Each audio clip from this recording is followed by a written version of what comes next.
Hello बच्चों, हम विद्या प्रकाशन मंदिर की ओर से निशुल्क आपके लिए जो 12th क्लास के महत्वपूर्ण टॉपिक है बायोलॉजी के, उनके लिए हम आपके लिए वीडियो लेकर आए हैं।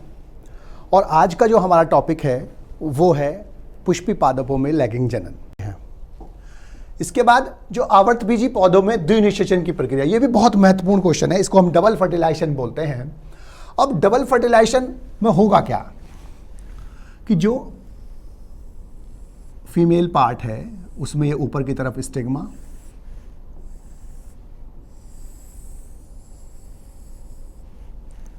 ये स्टिग्मा, वर्तिका और ये स्टाइल और ये ओवेरी। ओवरी के अंदर एक या एक से ज़्यादा ओव्यूल होते हैं, यानी कि बीजांड होते हैं, और इसके अंदर भ्रूण कोश यानी कि एम्ब्रियो सैक होता है।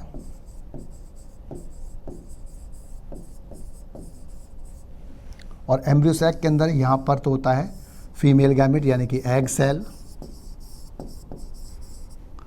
और इसके नीचे की तरफ यहाँ पर होती है एंटीपोडल सेल, प्रतिध्रुवीय कोशिकाएं, और इसके बराबर में होती है सिनर्जिड्स, सहायक कोशिकाएं।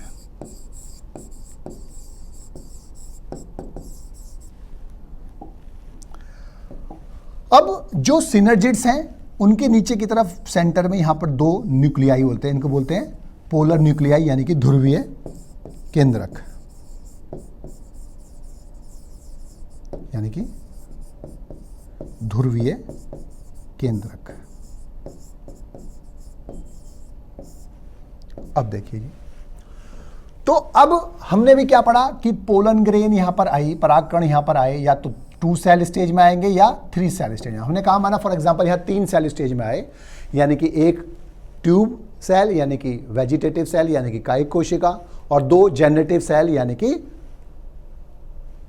जनन कोशिका। अब ये जो जर्म सेल्स हैं, अब यहां से इंटाइन, अब ये बाहर वाली एक्साइन है और ये अंदर वाली इंटाइन, तो अब ये इंटाइन जर्म पोल से निकलकर पोलन ट्यूब यानी कि पराग नलिका बनाएगी। और पराग नलिका के अंदर जो 2 मेल गैमीट्स का फॉर्मेशन होता है, निर्माण होता है, ये है 2 नर युग्मक। कौन बनाता है? जनरेटिव सेल या जर्म सेल।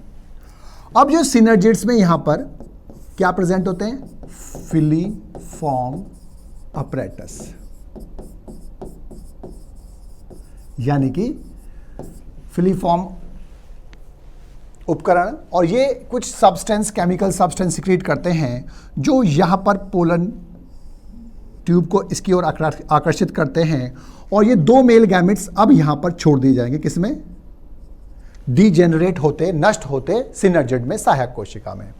इसमें से एक जो न्यूक्लियस है वो इस न्यूक्लियस के पास आएगा, और एक जो मेल गैमेट है वो यहां आएगा इसके पास।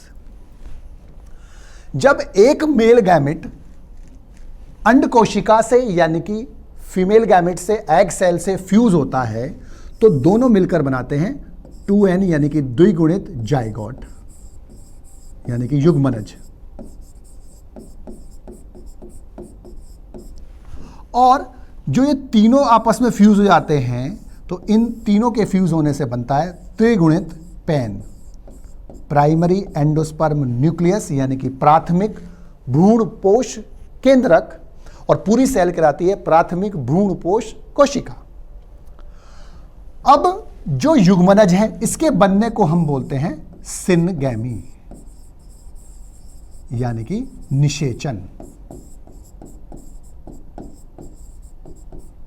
और इसके बनने को हम बोलते हैं ट्रिपल फ्यूजन, यानी कि त्रिसंलयन।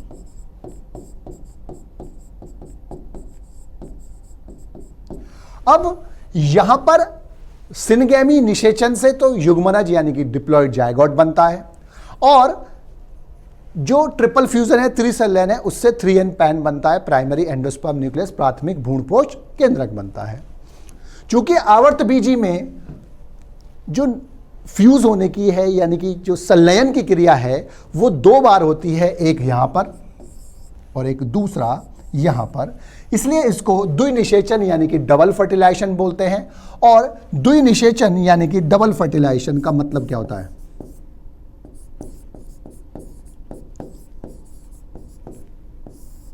Is equal to syngamy plus triple fusion, यानी कि त्रिसंलयन और निषेचन आपस में मिलकर क्या कहलाते हैं?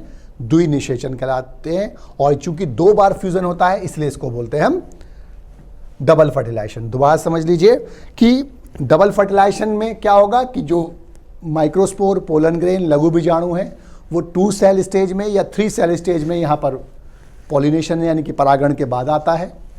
फिर इससे एक पराग नलिका निकलती है। जेनेटिव सेल 2 नर युग्मक मेल गैमीट्स बनाते हैं और वो जो सहायक कोशिका होती है, सिनर्जिड्स होते हैं, इन्हें हम बोलते हैं सहायक कोशिका।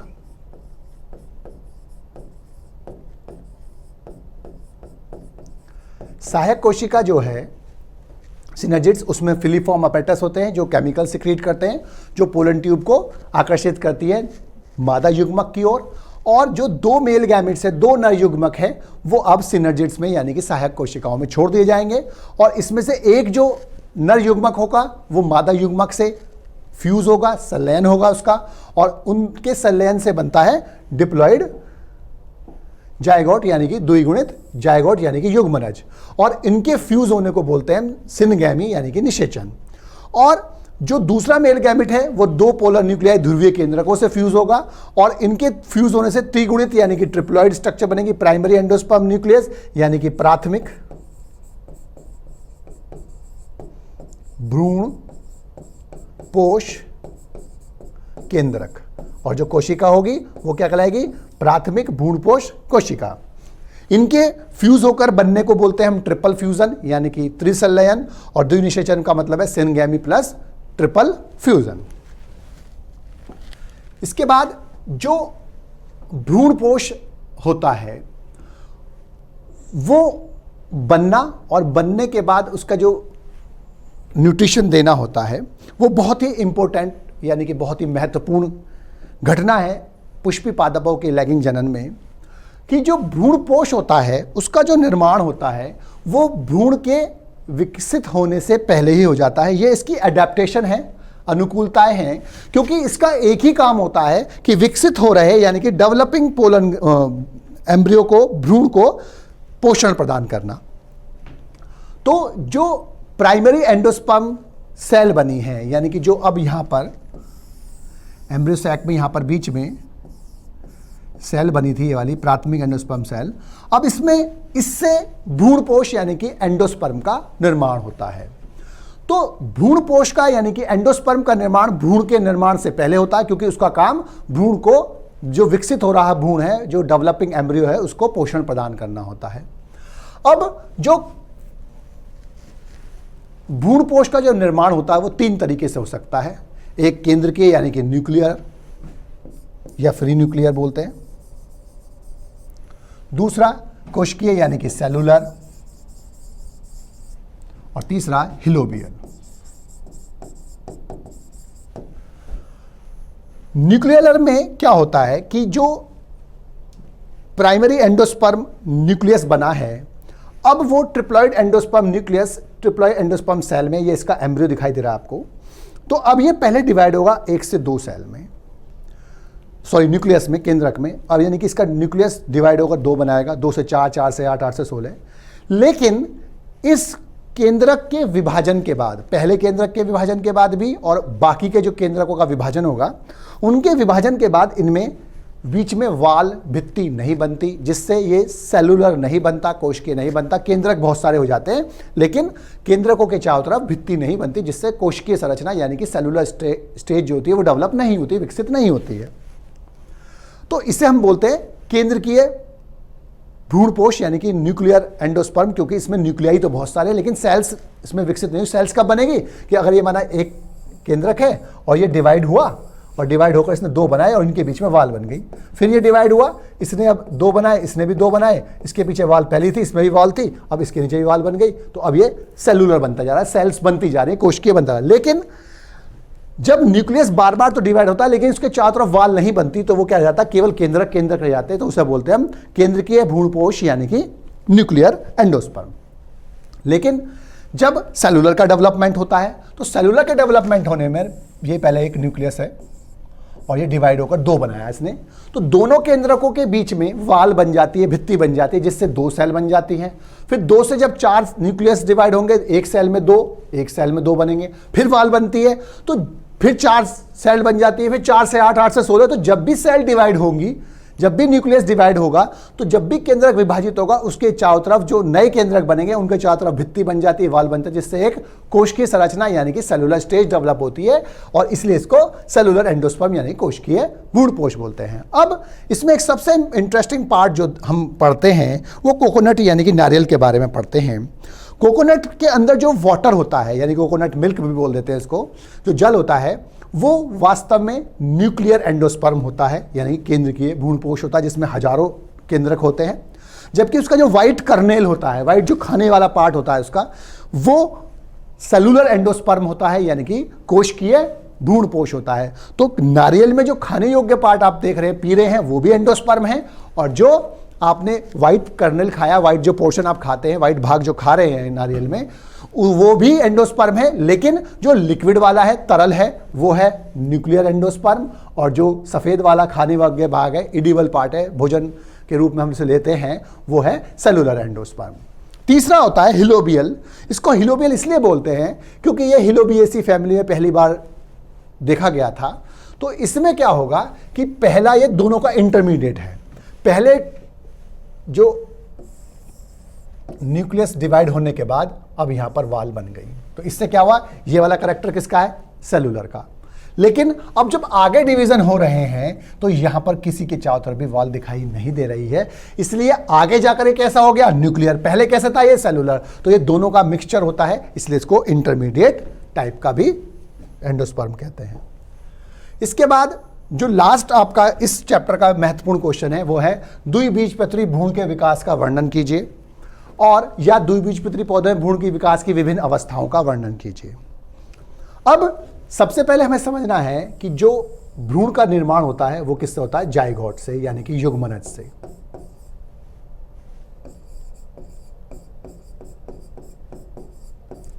और जाइगोट कैसा होता है, द्विगुणित यानी कि डिप्लॉइड। अब जाइगोट में विभाजन स्टार्ट होते हैं तो सबसे पहले वो 2 सेल स्टेज बनाती है, एक बेसल सेल और एक एपिकल सेल। फिर 2 से 4 सेल्स बनती हैं, 4 से 8 सेल बनती है। अब इसमें से एक सेल जो बनती है, 2 में से एक विभाजन आगे करके भ्रूण का निर्माण करती है और एक भ्रूण का निर्माण नहीं करती। एक कोशिका से सस्पेंशर का निर्माण होता है और सस्पेंशर का काम हमेशा, निलंबक बोलते हैं हम इसको, उसका काम हमेशा एक ही होता है कि विकसित हो रहे भ्रूण को या विकसित हो रही संरचना को किसी भी भोजन से भरपूर यानी कि फूड लेडन जो ऊतक होता है, टिश्यू होता है, उसमें उसको पुश करना, उसको धक्का देना जिससे वो पोषण प्राप्त कर सके। अब जो एम्ब्रियोनिक सेल होती है, उस एम्ब्रियोनिक सेल से भ्रूणी कोशिका से अब 1 से 2, 2 से 4, 4 से 8 सेल्स बनती है, और 4 सेल को क्वाड्रेंट बोलते हैं, 8 सेल वाले को हम ऑक्टेंट बोलते हैं। अब इसमें और डिवीजन होते हैं, 16 सेल, 32 सेल, और अब जो ऑक्टेंट होता है, 8 सेल वाली अवस्था होती है, अब वो ग्लोबुलर अवस्था में बनती है, यानी कि ग्लोबुलर का मतलब गोल, और गोल के बाद फिर वो अब ट्रायंगुलर बनता है, और ट्रायंगुलर के बाद वो हार्ट शेप बनता है। अब जो ये हार्ट शेप जब बन रहा है तो वो इस प्रकार से बना, से बोलते हैं नीचे की तरफ जो आपको दिखाई दे रहा है वो सस्पेंशर है। अब ये हार्ट शेप जो आपको दिखाई दे रहा है, तो इसमें जो दोनों है ये कोटिलिडन्स यानी कि बीज पत्र, ये पहली लीव्स होती हैं प्लांट्स में जो विकसित हो रहे भ्रूण को न्यूट्रिशन प्रदान करती है, पोषण प्रदान करती है। तो ये आगे जाकर कोटिलिडन यानी कि बीज पत्र का निर्माण करती हैं, और जैसे जैसे ये बीज पत्र बनते जाते हैं, ये इसका जो इलोंगेशन है, डेवलपमेंट ज़्यादा बढ़ता जाता है, और अब ये हार्ट शेप पहुंचता है, हार्ट पोर्ट से फिर टॉर्पेडो शेप, और उसके बाद फिर परिपक्व यानी कि मैच्योर एम्ब्रियो। तो आपको यही लिखना है कि एक सेल डिवाइडेड दो बनाए, दो में से एक सेल एम्ब्रियोनिक सेल, एक दूसरी वाली सेल जो सस्पेंसर सेल है वो सस्पेंसर बना देती है, जबकि जो एम्ब्रियोनिक सेल है वो आगे जाकर विभाजित होकर एम्ब्रियो बनाती है। और जो भ्रूण की जो अवस्थाएं हैं आपको जरूर लिखनी है, पहले एग से 2 सेल, फिर ऑक्टेंट, फिर ग्लोबुलर, फिर ट्रायंगुलर, फिर हार्ट शेप, फिर टॉर्पेडो, फिर परिपक्व एम्ब्रियो। अब इसके साथ आपको थोड़ा सा जो पढ़ना है वो इनके जो द्विबीजपत्री भ्रूण है उसकी संरचना के बारे में पढ़ना है। जो तो द्विबीजपत्री भ्रूण होता है उसमें एक एम्ब्रियोनल एक्सिस होता है, भ्रूणीय अक्ष होता है, जिसे टाइगैलम बोलते हैं। टाइगैलम का मतलब क्या है? भ्रूणीय अक्ष, एम्ब्रियोनिक एक्सिस। इससे 2 बीजपत्र कोटिलिडन्स दिखाई देते हैं, और इस कोटिलिडन के जो अटैचमेंट है यानी कि जो जहां से वो इस अक्ष से जुड़ा हुआ है, इससे ऊपर का जो पार्ट होता है वो कहलाता है एपिकोटाइल। एपी माने ऊपर या बाहर, किसके बाहर है? कोटिलिडन के यानी कि बीजपत्र के, इसे बोलते हैं एपिकोटाइल। और जो नीचे वाला पार्ट होता है इसे बोलते हैं हाइपोकोटाइल। हाइपो माने होता है नीचे, हाइपोकोटाइल की जो टिप होती है ये वाला पार्ट,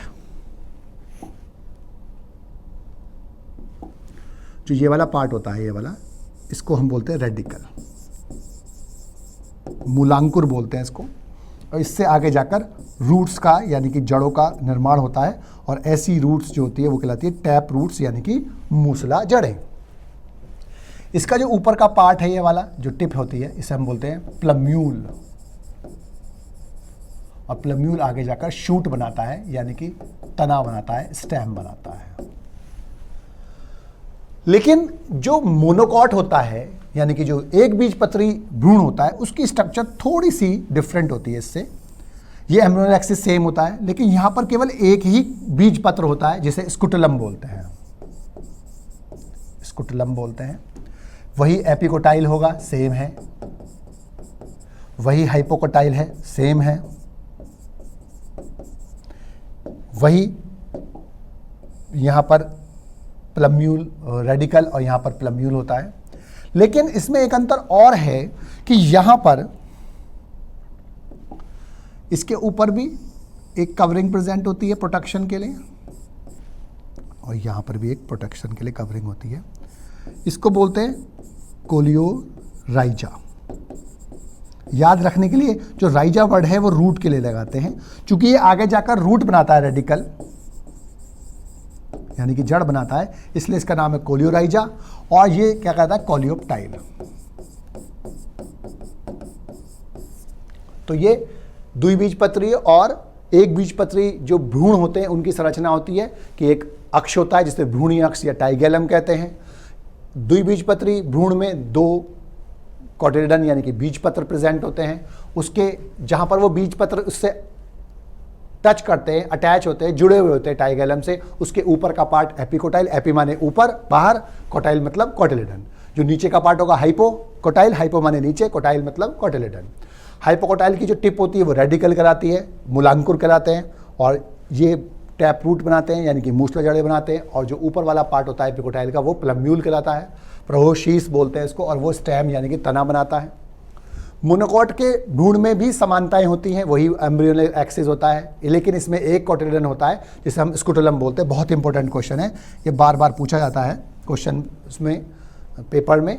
और एपिकोटाइल के और हाइपोकोटाइल के दोनों में इसमें एक शीट प्रेजेंट होती है जो इसको सुरक्षा देती है।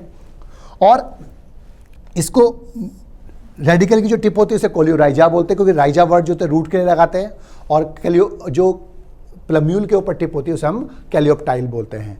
तो इस चैप्टर में जो ये क्वेश्चन थे हमारे सारे इंपॉर्टेंट थे। अब इसमें एक क्वेश्चन और बच रहा है जो इंपॉर्टेंट भी है और अच्छा क्वेश्चन है कि भ्रूण कोश में और भ्रूणपोष में अंतर क्या होता है।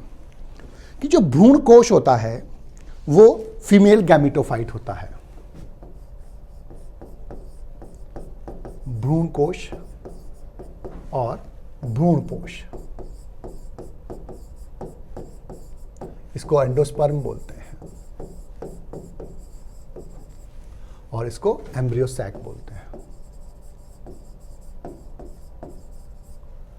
तो पहला अंतर जो है, तो ये गुरु बीजाणु के डेवलपमेंट होता है। ये क्या होता है, भ्रूण एम्ब्रियो सैक जो होता है वो गुरु बीजाणु के अंदर बनने वाले 4 गुरु बीजाणुओं से परिवर्तित होता है। इसका ये मादा युग्मकोद्भिद यानी कि फीमेल गैमेटोफाइट होता है।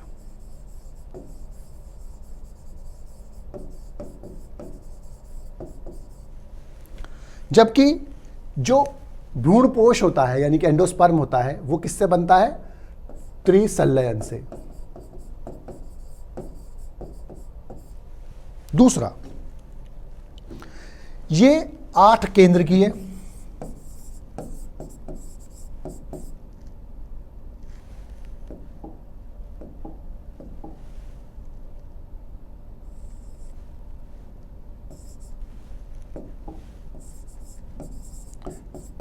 और 7 कोशिकीय होता है।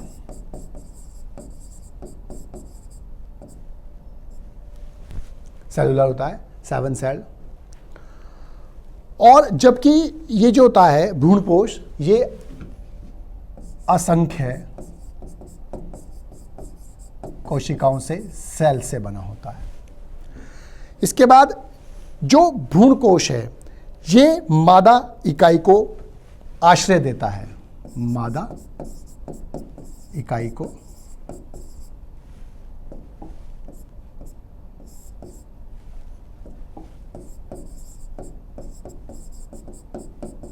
आश्रय देता है।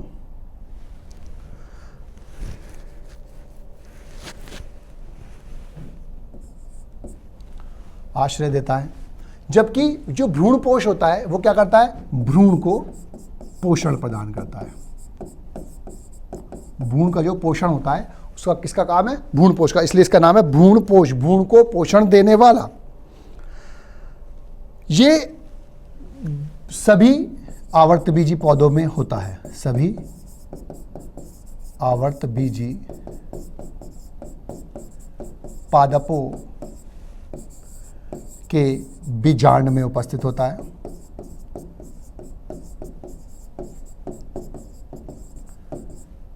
सभी जो आवर्तबीजी पादप है उनके बीजांड में उपस्थित होता है। लेकिन जो ये भ्रूणपोष है वो किसी किसी फैमिली में नहीं भी होता है और ये बनता भी है, लेकिन कुछ द्विबीजपत्री प्रायों में ये बढ़ने पर ये बाद में अवशोषित हो जाता है, जिससे ये आगे उपस्थित नहीं होता है। तो आज हमने इस चैप्टर के सबसे महत्वपूर्ण प्रश्नों के बारे में पढ़ा। आगे के जो लेक्चर होंगे उसमें हम आगे के जो चैप्टर्स हैं उनको कवर करते हुए उनके महत्वपूर्ण क्वेश्चनों के बारे में पढ़ेंगे। आप इन सभी क्वेश्चनों को रिपीट करके देख सकते हैं और बार बार आपको पढ़ने की इसकी आवश्यकता होती है, क्योंकि ये बहुत ही महत्वपूर्ण प्रश्न है जो प्रश्न आपको पेपर में आसानी से दिखाई देंगे।